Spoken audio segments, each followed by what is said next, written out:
मंडळ अधिकारी संगीता धारणे यांच्या नेतृत्वात तब्बल 3 वर्षांपासून रखडलेल्या पांदन रस्त्याने घेतला मोकळा श्वास.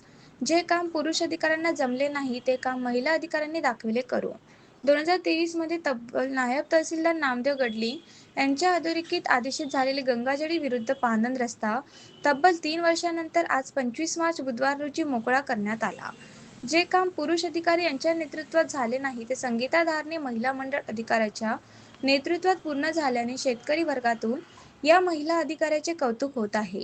यापूर्वी नायब तहसीलदार आशिष वीर, वसंत पखाले, नरेंद्र सयाम मंडळ अधिकारी, विजय मसने, नरेंद्र उईके असे अनेक अधिकारी पोलीस बंदोबस्तात गंगाजळी येथे शेत सर्वे नंबर 175, 176, 180, 181 या शेताला मिळालेला पानंद रस्ता मोकळा करण्यासाठी आले. मात्र कोणत्या ना कोणत्या कारणास्तव आदेश होऊन सुद्धा रस्ता मोकळा करण्यात आला नव्हता.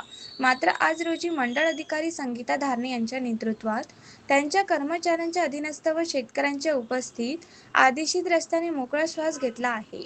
पालकमंत्री यांच्या सूचनेनुसार महाराजस्व अभियानामुळे पानंद रस्ते मोकळे करण्याला आला वेग. छत्रपती शिवाजी महाराज महाराजस्व अभियान अंतर्गत 18 फेब्रुवारी रोजी तहसील कार्यालयात घेण्यात आलेल्या कार्यक्रमात तहसीलदार अभय घोरपडे यांच्याकडे रखडलेल्या रस्त्याबाबत विषय मांडण्यात आला. त्यावर त्यांनी लगेच नायब तहसीलदार ऋतुराज पिटोरकर यांना संबंधित रस्ता मोकळा करण्यासंदर्भात सूचना केल्या होत्या. त्या अनुषंगाने रस्ता मोकळा करण्यासाठी मंडळ अधिकारी संगीता धारणे यांना सूचना करण्यात आले होते. त्यामुळे आज सकाळी 10 वाजतापासूनच मंडळ अधिकारी आपल्या चमूसह घटनास्थळी दाखल झाल्या होत्या.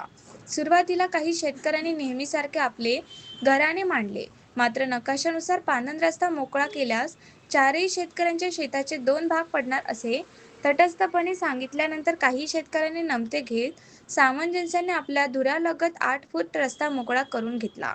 यामध्ये मंडळ अधिकाऱ्यांसह ग्राममहसूल अधिकारी तातेश्वर पाटील यांनी अतिशय महत्त्वाची भूमिका बजावली. दरम्यान गंगाजळी येथील शेत सर्वे नंबर 175, 176, 180, 181 शेताचा संपूर्ण रस्ता मोकळा करतेवेळी मंडळ अधिकारी संगीता धारणे, ग्राम महसूल अधिकारी पूजा बोटरे, तातेश्वर पाटील, गणेश उईके, राहुल पराते, कर्मचारी प्रदीप देशमुख, दिलीप वाडकेसह शेतकरी उत्तम वानखडे, विनायक वानखडे, सतीश गावंडे, अंकुश वानखडे, श्रीधर गावंडे, दादाराव उईके उपस्थित होते.